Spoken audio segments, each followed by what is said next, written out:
ఒకటి ఉంది, అబద్దాల పార్టీ.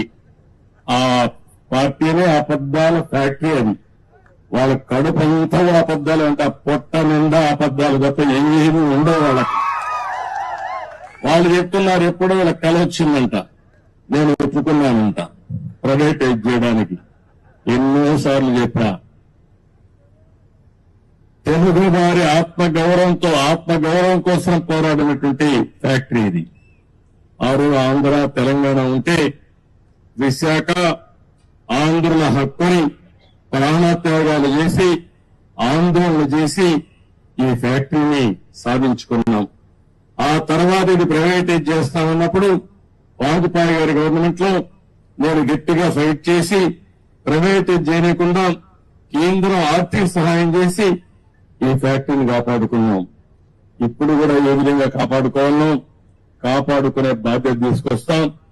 ఈ చేతగానే అబద్దాలు చెప్పే వాళ్ళ మాటలు నమ్మితే చాలా సమస్యలు వస్తాయి. ఒక పక్క అబద్దాలు చెప్పే వాళ్ళని ఎప్పటికప్పుడు ఖండన చేయాలి, ఖండిస్తుని మళ్ళా వాస్తవాలు చెప్పాలి. అక్కడ వాస్తవాలు చెబితే మీకు పనులు చేయాలి. ఓసారి మీరు కూడా అనుకుంటారు, అబద్దాలు చెప్పంగా ఏదో సామెత ఉంది,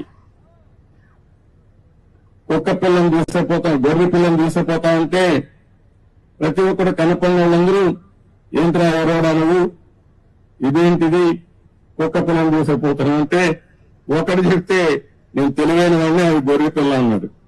రెండో వాళ్ళు చెప్తే చెప్తే మళ్ళా చూసుకున్నాడు, మళ్ళా నిర్ధారించుకుని ముందుకు పోయాడు. మూడోసారి చెప్తే వీడికి అనుమానం వచ్చింది.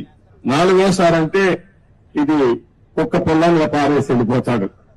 అది పందాలో ఈ వైఎస్ఆర్ కాంగ్రెస్ పార్టీ పనిచేస్తా ఉంది. కానీ కరడు కట్టిన ఆర్థిక ఉగ్రవాదులు వీళ్ళు, విశాఖపట్నాన్ని దోచేసినటువంటి దొంగలు వీళ్ళు.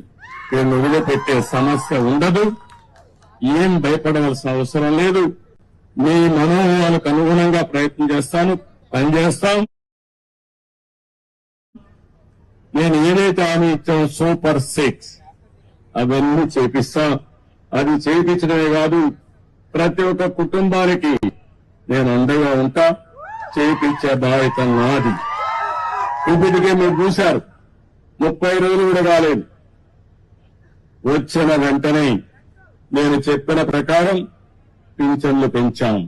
3,000 రూపాయలు 4,000 రూపాయలు చేసి ఏప్రిల్ ఇస్తామని 7,000 రూపాయలు ఒకేసారి ఇచ్చిన ఏకైక ప్రభుత్వం